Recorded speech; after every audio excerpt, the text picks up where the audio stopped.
Et vitus oimus. Tää äijän puhelin putos tonne. Sä et löydä. Sä et löydä sitä tyyliä. Oh my god. Kui ma oleks mingi üksinda seal olnud, ma oleks vist ära surnud sinna üldsegi. Täna ma räägin teile sellest, kuidas minu telefon ära uppus. Seame ennast hästi mõnusalt valmis ja te olete valmis kuulama pikka ja põnevat jutustamist. Eelmisel nädalal 6. mail olin ma siis minemas sõpradega õhtul piknikut veetma. Mu vanad sõbrad, keda me ei olnud ammu näinud, 2 tüdrukut kirjutasid mulle, et tšau Karl, et me läheme piknikut pidama, et tahad kaasa tulla. Ma olin, et davai, noh, mis ma ikka kodus kopitan, et lähen kaasa. Siis me saime kokku ühe poe ees ja läksime ostma siis pikniku sööki, ostsime kas chipsi, alkoholi ja noh, igasuguse pikniku asju, viinamarju ka. Ja pärast seda me hakkasime siis rahulikult kõndima järve poole. Aga siis tee peal tuli vastu mingi suvakas tüdruk, kes oli nagu, et Sorry, kas keegi võiks palun laenata kiiresti telefoni mulle, et nagu ma pean kiiresti Tinder matchile helistama ja ma saan kohe teid, aga nagu mu telefonis on aku tühi nagu. Ma olin nagu, et jaa, või minu telefoni võtta, nagu helistad sellega. Siis ta võttis, tegi enda asjad ära. Siis ta nagu, et Sorry, kas keegi võib palun minuga kaasa tulla poodi, ma ei julge nagu üksinda minna, äkki teeb iga hetk helistada. Ma olin nagu, jaa, lähme, käime poes ära. Mu sõbrad olid mu selja taga, siis tüdruk võttis mingi mu käes kinni. Ta saab mu pestikas nüüd, lähme poodi. Ma nagu, mürtsin näidata mu sõpradele kätega, nagu, et nagu tulge aidake, ma ei taha teda. Sest ta tüdruk oli kuidagi nii siuke, ta oli liiga tüütu. Ma ei jaksanud teda lihtsalt ja keegi tulnud aitama ka mind, sõbrad lihtsalt hirnusid taga ja tegid videot minust. Siis ta kogu aeg kasutas mu telefoni ja ma reaalselt kartsin, et äkki ta paneb plehku varsti sellega. Ma reaalselt kartsin, et ta lihtsalt jookseb ära sellega. Ma lõpuks võtsin talt siis telefoni ära ja me läksimegi siis paadisilla peale piknikut pidama. Meil oli hästi tore, me kuulasime muusikat, kõik oli fun. Siis üks hetk ma kutsusin enda parima sõbra ka sinna, siis me kõik 4 veetsime seda piknikut seal ja aga siis hakkas vihma sadama ja hästi külm hakkas ja me mõtlesime, et nagu mis me nüüd ikka siin piknikut peame, et nagu lähme kuskile sooja. Siis me hakkasime ära minema, siis mingi sõbraga mingi pulitasime mingi, lihtsalt tõukasime üksteist mingi olime mingi ja siis järsku mu jope taskust lendab telefon vette.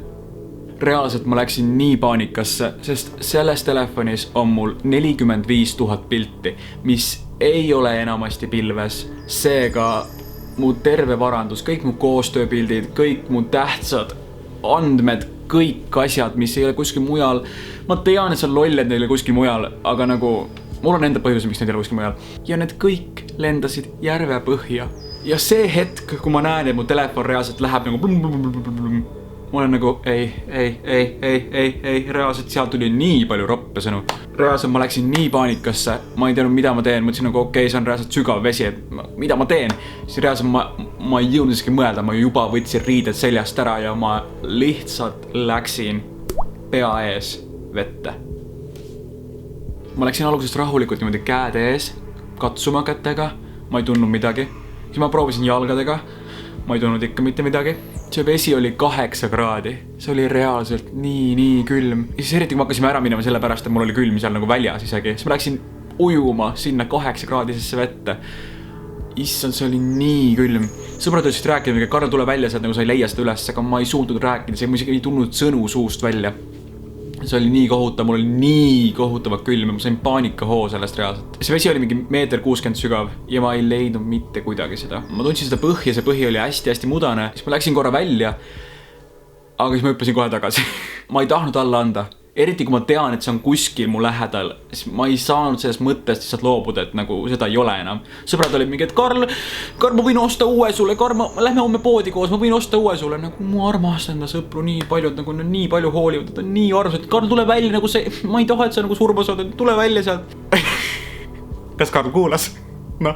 Muidugi telefon on ainult asi, aga nagu reaalselt seal oli kõik mu asjad sees. Ja see fakt, et ma maksin selle eest ise 1000 eurot, siis kas see mõte ei annu mulle rahu, sest ma tean, et võib-olla kindlustus väga seda tagasi ei maksaks. Seega ma olin nagu, et kas ma nüüd kaotan 1000 eurot või mida ma teen. Siis lõpus ma andsin alla ja ma tulin välja sealt veest. Ma ei saanud endale riide mitte kuidagi tagasi, ma lihtsalt värisesin, mul lihtsalt paanikahooga oli peal, ma ei saanud hingata rahulikult. Mu sõbrad pidid panema mul riided selga.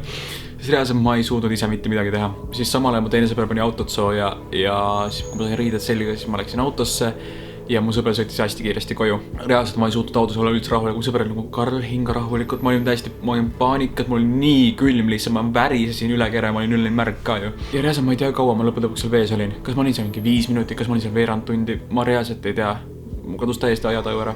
Ma arvan, et mingi maks 10 minutit vist olin ikka seal vees, aga mul on reaalselt nii tänulik enda sõpradele, et nad päästsid mind ära. Nagu reaalselt, kui ma oleks mingi üksinda seal olnud, ma oleks vist ära surnud sinna üldsegi. Siis ma sain mingi hüpotermia ka vist, ma ei ole kindel, aga reaalselt see oli nii kohutav.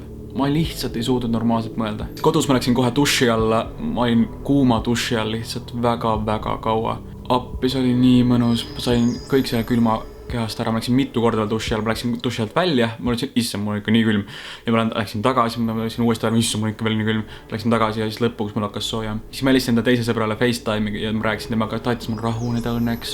Siis ma hakkasin igast Facebooki gruppidesse kirjutama, et kas kellelgi on mingeid sukeldusvahendeid ja saaks mul appi tulla. Samal õhtul kedagi kahjuks ei leidnud. Siis ma mõtlesin, et äkki ma magan rahulikult töö üle ja siis nagu homme hommikul saan targemaks ja suudan midagi paremat välja mõelda. Aga ikkagi tol õhtul ma mõtlesin, et nagu raudselt mu telefon on surnud, kui ma isegi kätte saan selle. Ma mõtlesin, kui see mingi 2 tundi vähemalt vee all on olnud, siis nagu see raudselt ei saa töötada. Nagu see pole lihtsalt võimalik. Ma mõtlesin, kui ma selle kätte saan, siis vähemalt mul on nagu katkine telefon, mida võib-olla saab kuidagi parandada.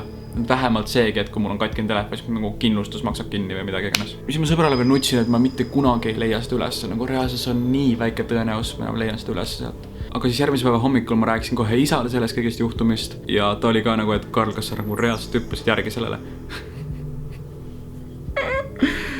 Jaa, that was me! Naljakas oli see, et ma seal piknikul mängisin sõpradega Tõde või tegu ja küsimus oli, et Karl, mis on kõige hullem asi, mida sa oled teinud? Ja ma ei osanud mitte midagi vastata. Aga ma arvan, et ma lihtsalt oskan vastata midagi. No siis me kiirustasime isaga kohe poodi, ostma magnetit. Me ostsime sellise magneti, mis tõstab 200 kilo ülesse. Ja seal kassal oli üks mu vana tuttav, kes oli nagu tšau, ma olin nagu tšau.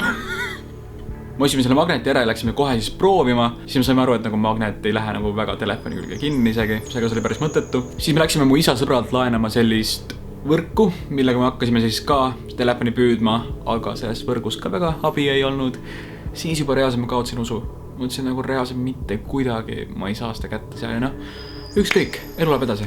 No siis me läksime koju, ma avasin Facebooki ja Facebooki oli keegi mees kirjutanud, et tal on kõik sukeldusvahendid ja ta võib tulla kohe välja sukeldama seda. Muidugi ma ütlesin jah talle ja mega kiiresti ta oli juba valmis. Ta oli juba, jaa, ma olen kohe seal. Ma olen nagu, isa, let's go. Ja siis me läksime, siis me leppisime aja ja koha kokku ja ta tuli mega kiirelt sinna. Siis ta pani sukeldusrõivad selga ja läkski vette. Naljakas oli veel see, et sinna tulid kogu aeg mingid Rootsi tädid ujuma. Nad tulid kogu aeg mu juurde mingi, et issand, mis õnnetus siin ei juhtunud, mis toimub? Ma ütlesin, mu telefon on seal. Telefon, issand jumal! Igatahes hästi palju nalja sai nende tädidega.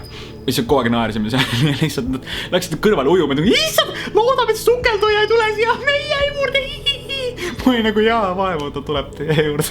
Ja siis, kui sukelduja oli juba pool tunnikest vee all olnud, ta tõusis üles ja ütles, hakkame koju minema.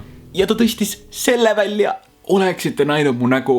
Reaalselt ma olin mega õnne. Ma nagu ei ole võimalik, see ei ole võimalik. Ma olin nii rõõmus, ma olin nagu... Ja saate aru, see telefon töötas. Siin oli äratus ka peal. Nagu vaesed kalakesed, kes pidid mu äratuse peal hommikul kell 7 üles ärkama. Aga muidugi Karl tegi paar selfit kohe siis. Tundus nii uskumatu. Isegi see, et akut oli peal. Ma teadsin, et iPhone 11 Pro on selline, mis kestab nagu vihma või nagu veepiisku, aga ma ei teadnud, et ta nagu vee all püsib ja 18 tundi. Siis muidugi ma metsikult tänasin seda meest, sest reaalselt ma olen elu lõpuni talle tänulik. Nii armas temast reaalselt, ta tuli üldse appi mulle. Muidugi ma maksin talle vaevatasu ka selle eest. Siis kodus ma panin telefoni siis riisi ja see oli seal mingi ööpäev ja siis järgmise päeva õhtul ma võtsin selle telefoni tagasi kasutusse ja sellel üle siiamaani nädal on umbes sellest möödas ja siin ei ole mitte midagi viga. Kõik on öelnud mulle, et äkki Karse veel nagu läheb veel katki mingi hetk, aga nagu kui praegu siin ei ole tundnud mitte midagi siia, siis nagu ma ei tea, kas midagi võib juhtuda. Võib juhtuda, ma ei tea. Aga see-eest oli mulle isal väga tore päev. Aga see ei lõppe siia. Siis üks päev helistab mulle ajakirjanik Helsingi Sanomatest, mis on nagu Soome kõige suurem päevaleht. Aga nemad tegid siis minuga telefoni teel veerandtunnise intervjuu ja juba järgmine päev ma saan sõnumi sõbralt, et Karl, sa oled lehes. Eesti keeles see artikkel kõlab nii. YouTuber kukutas enda telefoni järve ja sai paanikahoo. 18 tundi hiljem Espoos elav sukeldaja leidis põhjamudast täiesti toimiva iPhone'i. Karl Gustav Kurn kukutas telefoni kogemata vette Espoo Laaksolahde ujumisrannal. Espoos elav Vesa McDermott pakkus ennast sukeldama selle välja. Ja siis üks hetk, see oli 3. kõige loetum uudis sellel päeval. 3. kõige loetum, seal oli esimesena mingi Venemaa kooli tulistamine, siis mingi teine oli mingi, ma ei tea mis, ja 3. oli, et tuber telefon kukkus vette. Kas siukest feimi me tahtsimegi? Jah. No ei, see kõlab ju täiesti normaalselt tegelikult. Aga teate, mis oli ebanormaalne? Ma läksin metroosse ja metroo ekraanid olid täis minu nägu. Kõik trammid, bussid, kõik. Ja need uudised tulid sinna ekraanidele. Saate aru, ma istun metroos ja vahin enda nägu. Nagu õnneks mini tunne ära see piltide pealt. Täiesti absurdne. See, et terve Helsingi Espoo on täis seda. No judgment, no fame, no paparazzis. Mitte midagi. Siis hiljem oli ka kõikide sõprade MyStory'd täis, et Karl on kuulus nüüd. See oli nii piinlik. Saate aru, mu parim sõber Soomest ütles, et Karl, see on ikka fucking piinlik. Ma arvan, et nüüd ma vahetan enda parima sõbra välja. Casting hakkab homme. Meil ei ole vaja sellist inimest, kes ei toeta meid. Minu meelest see oli päris cool. See on legendaarne uudis. See on reaalselt meem. Jaa, see on piinlik, aga see on meem. Aga selline story time siis oli. See lõppes paremini kui hästi. Mul on niigi palju asju vaja teha. Seega nagu see, et ma oleks pidanud jamama uue telefoni saamisega, kindlustusega, SIM-kaardiga, kõiki nende asjadega. Mul ei oleks olnud lihtsalt aega tegeleda nendega. Siis mul on liiga palju asju teha hetkel elus. Seega õnneks see läks nii hästi. Räägi kindlasti kommentaarides, kas sul on ka enda telefoniga midagi sellist kunagi juhtunud. Aga näeme tuleviku videotes. Tšau!